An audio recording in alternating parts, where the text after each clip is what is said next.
Bienvenidos un día más a un video de introducción a la lógica donde pudimos ver la última vez todo lo que eran los tipos de inferencias inmediatas, ¿verdad? Inmediatas también, que se salían del cuadro de oposición. ¿Se acuerdan?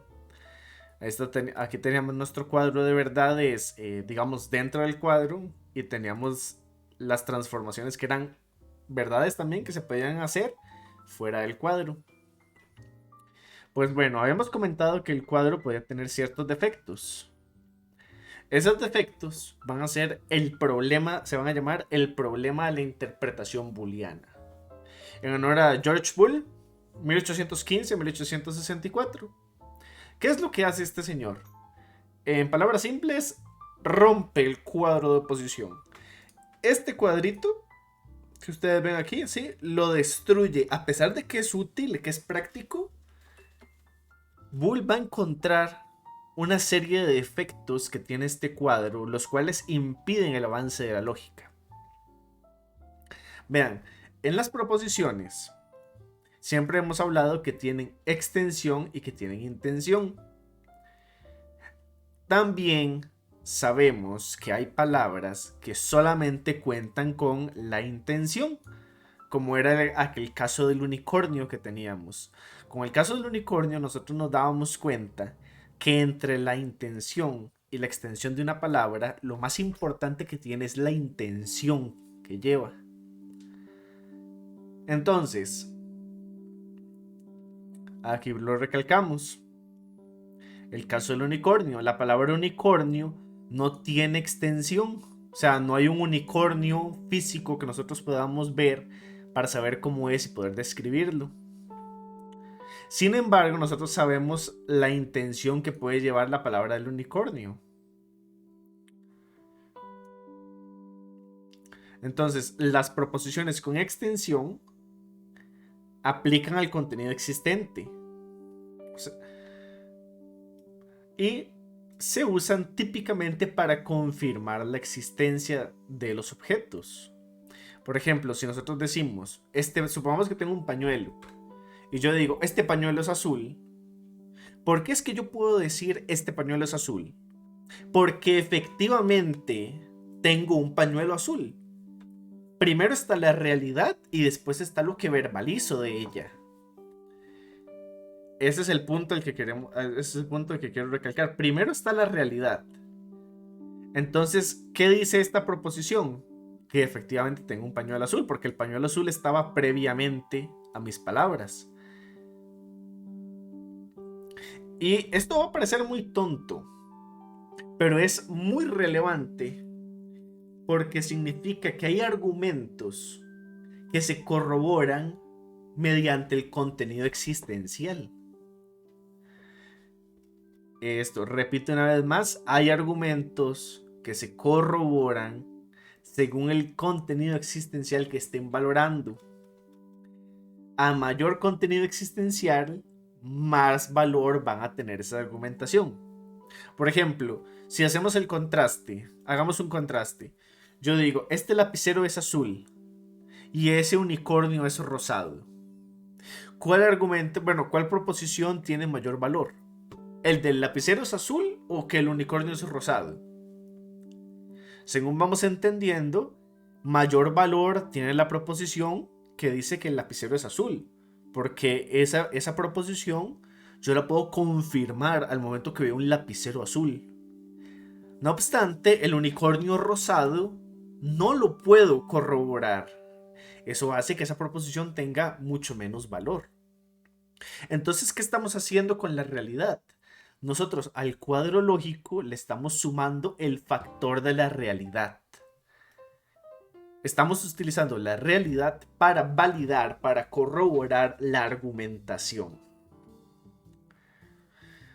Si hacemos otro contraste y decimos, el pañuelo es azul, y otra persona dice, no, el pañuelo es verde, ¿quién tiene razón? Si nosotros no tenemos pañuelo, nadie tiene razón, o los dos tenemos razón.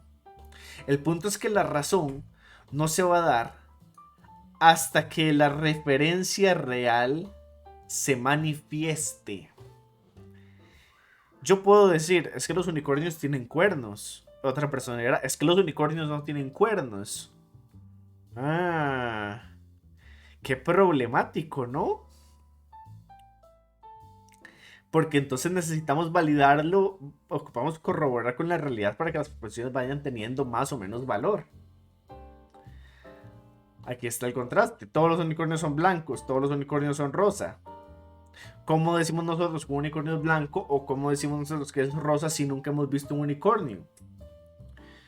Significa que dicha proposición no tiene lógica dentro de la interpretación booleana.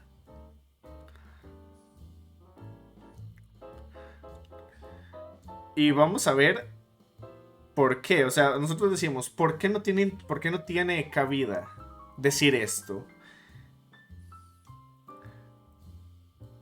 Todos los unicornios son blancos, todos los unicornios son rosa. ¿Por qué esto no tiene cabida?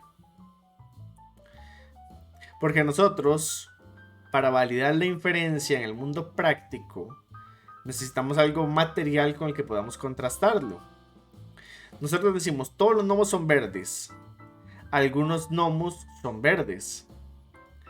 Ambas proposiciones son lógicamente verdaderas, pues el todos contiene algunos.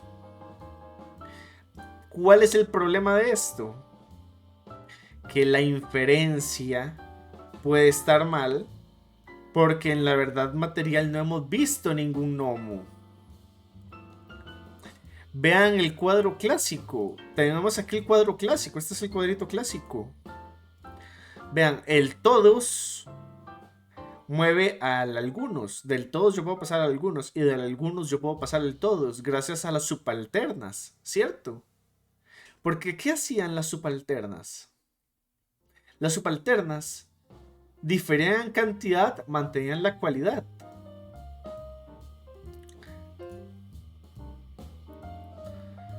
¿Cierto? Podríamos hacer este movimiento del todos al alguno, pero es que nos damos cuenta que clases como los gnomos, la clase de los unicornios, la clase de los monstruos, son clases vacías. Son clases vacías. Entonces tenemos un grave problema. Porque como nosotros podemos decir que si todos los gnomos son verdes, algunos gnomos son verdes. ¿Cómo nosotros interpretamos el algunos? ¿Cómo es posible interpretar el algunos? Gente, pensemos un momento. Si nosotros decimos algunos gnomos son verdes, es porque hemos visto gnomos que no son verdes. ¿Sí? Pero ¿cómo decimos que algunos no son? O sea, ¿cómo nosotros decimos que algunos son verdes? Si a nosotros decir algunos son verdes, inferimos que entonces hay algunos gnomos que no son verdes. ¿Cómo podemos inferir en algunos no son verdes si nunca hemos visto un gnomo? Este es el problema booleano. El problema booleano radica en que existen clases vacías que este cuadro de interpretación clásica no logra encasillar correctamente. Ese es el problema. Que el cuadro clásico dice del todos podemos pasar al algunos y del algunos podemos pasar al todos. Pero con la interpretación booleana nos damos cuenta que existen clases vacías en donde esto no se puede. Por ejemplo, si nosotros decimos todos los unicornios son mortales y algunos unicornios son mortales. Si decimos que algunos unicornios son mortales, significa que hay algunos otros que no lo son. Entraremos el tema del subcontrario. ¿Y qué nos dice el subcontrario? O las dos son verdaderas, o una es verdadera y una es falsa. Pero nunca pueden ser falsas, ¿cierto? No puede ser que algún hombre sea mortal y que algún hombre no sea mortal. Pero ¿qué pasa si nosotros nunca hemos visto al hombre? ¿Cómo sabemos que las dos no pueden ser falsas? ¿Sí? Ese es el problema al que nos estamos enfrentando con la interpretación booleana. He aquí otro ejemplo. Todos los habitantes de Marte son rubios. Algunos habitantes de Marte no son rubios. Estas dos son contradictorias. Veamos el tema del contradictorio. Aquí un leve repasito. Son contradictorias. Difieren en cantidad, misma cualidad. ¿Sí? Todos los jueces son abogados. Algunos jueces no son abogados. Es diferente la cantidad. O sea, aquí tenemos todos, algunos. La cualidad, son jueces, no son jueces. Si lo vemos en el cuadro, vemos que aquí está situado el A. Y en el lado contradictorio, aquí está el O. ¿Cuál es la característica que tenían? Uno es verdadero y otro es falso. No hay dos verdades ni dos falsos. Entonces, nosotros decimos, con una clase como los jueces, la clase jueces funciona adecuadamente. Porque los jueces están ahí, podemos corroborarlo. Pero cuando tenemos una clase vacía, como todos los habitantes de Marte son rubios, ¿qué es lo que pasa acá? Nosotros no podemos saber si todos los habitantes de Marte son rubios o algunos habitantes de Marte no son rubios. Por tanto, puede pasar que la contradicción sea doblemente falsa, cosa que en el cuadro clásico no podía pasar. Entonces, si solamente tuviéramos contenido existencial que lo verificara, se solventaría el problema. Pero no hay contenido existencial. La clase habitantes de Marte es una clase vacía. No hay objetos ahí.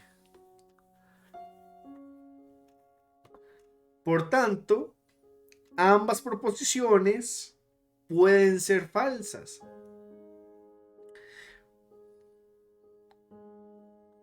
Y sabemos que si ambas son falsas, no pueden ser contradictorias, porque el contradictorio me exige. El contradictorio me dice, mira, ocupo que al menos una sea verdad. O todo hombre es mortal, o algún hombre no es mortal, pero ocupo que una de las dos sea verdadera. ¿Cuál es el problema? Que cuando vemos en las clases vacías, nos damos cuenta que ambas sí pueden ser falsas. Entonces el cuadro tradicional tiene un problema bastante serio al momento del abordaje en la lógica de ese nivel de abstracto. Porque cuando el cuadro se hace no fue contemplada la clase vacía. Cuando se incluyen las clases vacías es cuando Bull se da cuenta que hay un gran problema al momento de abordar la lógica. Porque hay problemas en la ciencia que se necesitan resolver sin la necesidad de que una clase tenga objetos. Bien, entonces recapitulando, la clase A, la clase O, al momento que tienen una clase al momento que están evaluando una clase vacía con este cuadro tradicional, se vuelven locas, porque pueden las dos ser falsas al mismo tiempo. Y sabemos que si las dos son falsas, entonces no pueden ser contradictorias. Por lo tanto, el cuadro de oposición tradicional tiene algo mal. Hay un fallo masivo porque no funcionan las clases vacías.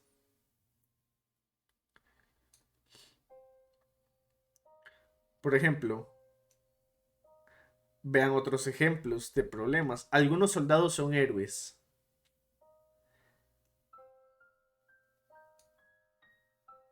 Algunos perros no son compañeros. Aquí podemos decir algunos soldados, o sea, nos está diciendo que al menos uno, o sea, mínimo uno, hay un soldado que es un héroe y hay un perro que no es compañero, porque nos está diciendo algunos, ¿sí? ¿Cuál es el problema booleano? Que A se sigue válidamente de I y que la E se sigue válidamente de O. Veamos, uy, perdón. Hagámoslo un poquito más grande. Así. A se sigue válidamente de I y el E se sigue válidamente de O. ¿Cuál es el problema? Que si todo... ¿Cuál era el ejemplo? Si nosotros dijéramos todos los soldados son héroes, podríamos decir válidamente algunos soldados son héroes. Pero si no hay soldado héroe, ¿cómo podemos decir que algunos soldados son héroes? No podemos hacer esa inferencia.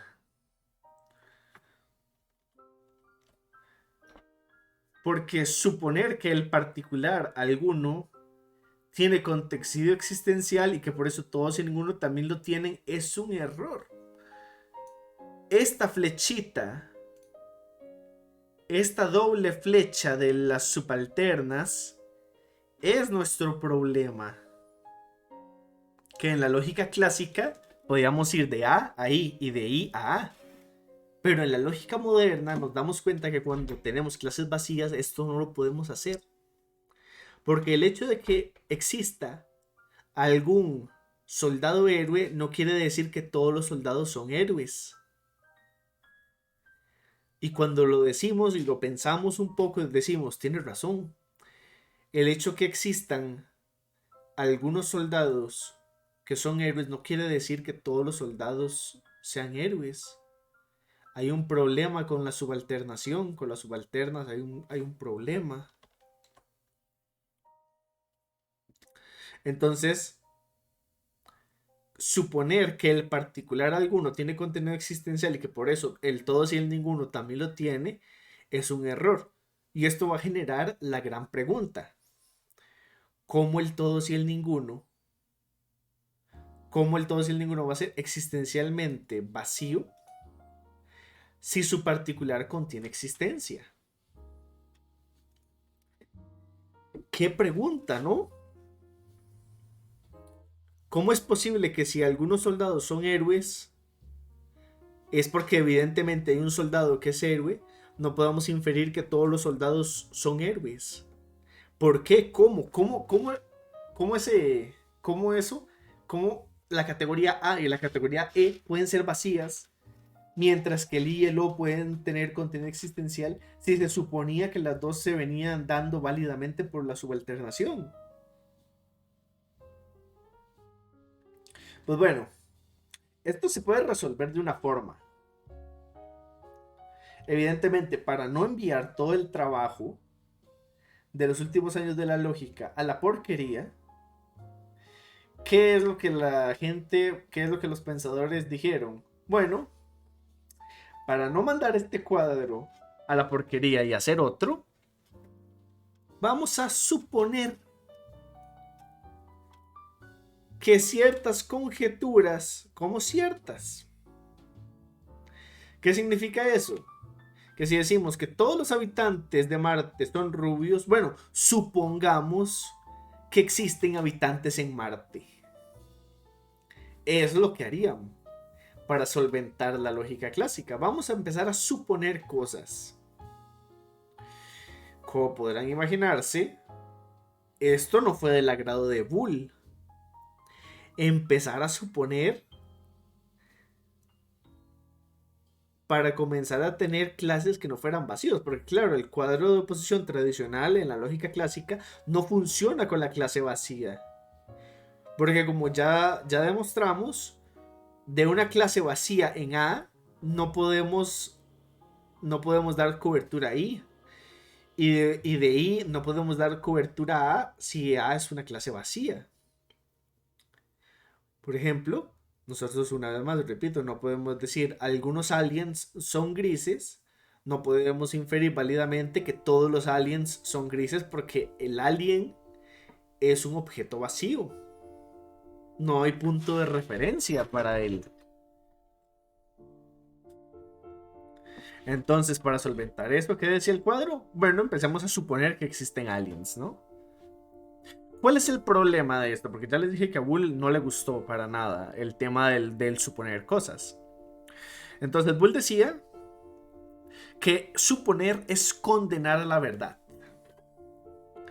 Y si recordamos el principio de la lógica, aparte de valorar las estructuras, tiene un objetivo, ¿sí? Y el objetivo de la lógica es ser un método que nos permita a nosotros acercarnos a la verdad de la realidad, acercarnos lo más que podamos, lo más fehacientemente a la realidad. Entonces Bull dice, suponer cosas nos condena de la verdad, por tanto nos aleja de los principios de la lógica. Entonces, mantener un cuadro de posición con relaciones clásicas nos va a limitar la confirmación de la verdad. El cuadro funciona para clases que no sean vacías, pero va a tener ciertos problemas. Por ejemplo, hay que hacer supuestos, hay que hacer restricciones, etc. Entonces Bull dice, no. Este cuadro, estas relaciones clásicas nos están limitando la confirmación de la verdad. Punto número 2. Suponer clases vacías es innato en el ser humano y es necesario en la realidad. No afrontar este hecho nos aleja de la verdad. Y punto número 3 que nos decía Bull se refería a las labores científicas. Muchos queremos validar hipótesis sin suponer existencias. ¿Sí? A veces el hecho de que una hipótesis maneje conjuntos vacíos lo facilita aún más al momento de hacer experimentaciones y hacer análisis, porque no ocupamos requerir un objeto.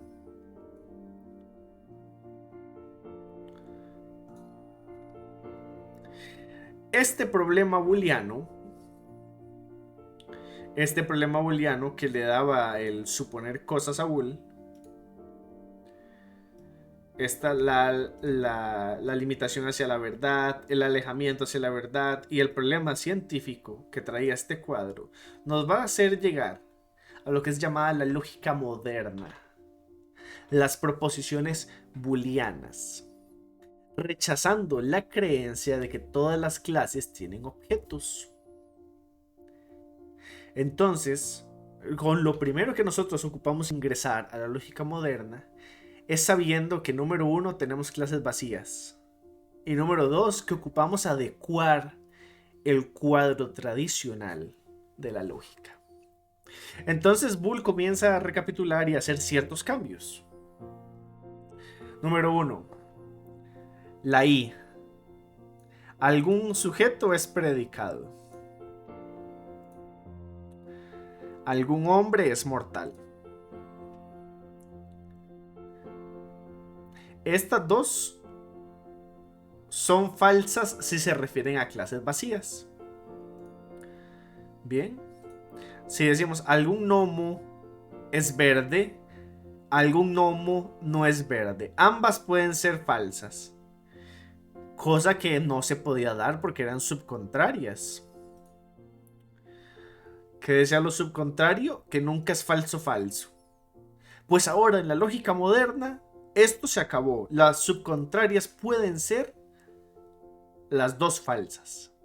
Por tanto, la subcontrariedad se elimina.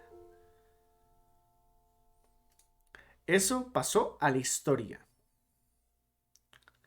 Después dice, todo S es P, ningún S es P, o sea, las universales. Las universales van a seguir siendo contradictorias. Para estas no va a haber ningún problema. Siguen siendo contradictorias. Si todo hombre es mortal y algún hombre no es mortal, esto sigue siendo contradictorio, tal y como lo conocemos, no hay problema. El tercer cambio que vamos a tener es que lo universal no tiene extensión. Esto es un cambio súper importante que pasa en la lógica moderna. Si es universal, cuando nos referimos al todo de algo, no estamos incluyendo todos los objetos. No. El todo y el ninguno ahora son clases vacías. Si asumimos eso, podemos decir que todos los unicornios tienen cuernos y ningún unicornio tiene cuernos, y ambas proposiciones son verdaderas, porque no existe un unicornio al cual nosotros podamos contrastar. Pero si decimos algunos unicornios tienen cuernos, O sea, si nos movemos a los particulares y decimos algunos unicornios tienen cuernos, algunos unicornios no tienen cuernos, esto es falso. Porque como ya dijimos, el algunos implica la extensión de al menos una clase. Implica la extensión de la clase vacía. Entonces, repito, el universal es una clase vacía, el particular involucra al menos uno.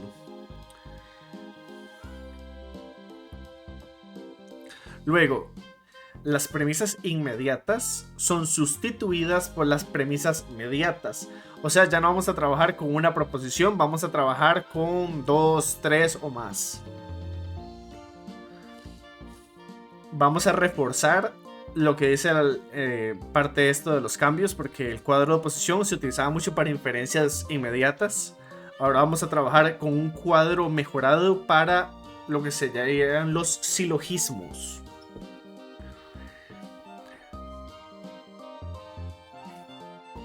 Siguiente punto. A y E ya no son contrarias. Lo que era la contrariedad desapareció. Porque al ser los universales clases vacías, pueden ser verdaderas al mismo tiempo. ¿Y cuál era un requisito de los contrarios? Que uno fuera verdadero y otro falso. Pero nunca podían ser los dos verdaderos. Pues ahora en la lógica moderna ambos pueden ser verdaderos. Entonces repetimos, las contrarias desaparecieron, las subcontrarias desaparecieron. Y como desaparece el subcontrario, ya no se puede inferir válidamente del todos al algunos. Ya no se puede. Eso nos va a dejar un cuadro, eso nos va a representar un cuadro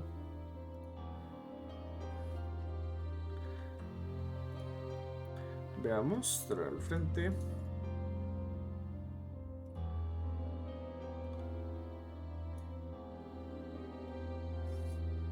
Ay, no voy a poder. Bueno, espero que se logre apreciar. ¿Sí? Que tachamos esto y tachamos esto. Y nos va a dar como resultado un cuadro booleano. Este es nuestro nuevo cuadro, gente. Un cuadro de oposición booleano. Este cuadro es el que va a iniciar la era de la lógica moderna, que incluye las proposiciones con clases vacías. Si queremos una representación un poco más simbólica, mantenemos la nomenclatura, la forma A, E, I, O, que ya conocemos. La A es para todos sujetos predicado. La E, ningún sujeto es predicado. La I es algún sujeto es predicado. Y la O es algún sujeto no es predicado. Si quisiéramos la explicación de la simbología, diríamos que la clase de cosas... Aquí está la explicación. Espero que se logre apreciar. No lo voy a leer, la verdad. Pero lo que quiero es que ojalá se aprecie bastante. Y bueno, gente, eso sería todo por este video. Teníamos que tener muy en claro para poder avanzar en el camino de la lógica cuál fue el problema que tuvo. ¿Cuál fue el problema que tuvo la lógica clásica? Que fue justamente el no poder abordar las clases vacías.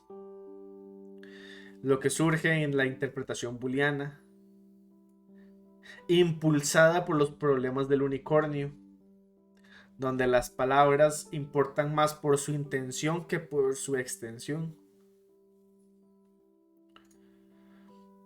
Eso va a traer consecuencias al cuadro, con el todos y el algunos, demostrando que no se puede inferir válidamente del todos al algunos o del algunos al todos. Por unos cuantos no podríamos generalizar. Que es algo que hoy en día ya tomamos muy por hecho. Pero antes, más en la antigüedad, podíamos generalizar todo. Ahora sabemos que generalizar caemos en una serie de falacias informales, podemos tener repercusiones y podemos tener un montón de líos por estar generalizando. Actualmente no se generaliza por esta razón. Porque el cuadro lógico que nos permitía a nosotros generalizar se destruyó cuando asumimos la interpretación booleana y rechazamos el hacer todo mediante supuestos. De cierta forma, gracias a eso es que hoy día no generalizamos. Si es con el algunos, trabajamos con el algunos. Si es con el todos, trabajamos con el todos. Tal vez podemos hacer una que otra inferencia inmediata, pero vamos, no se trabaja así. Espero que les haya gustado mucho el video, espero que hayan logrado llegar hasta el final, es un poquito largo, pero espero que les gustara un montón. Y nada, nos vemos en el próximo video. Chao, chao.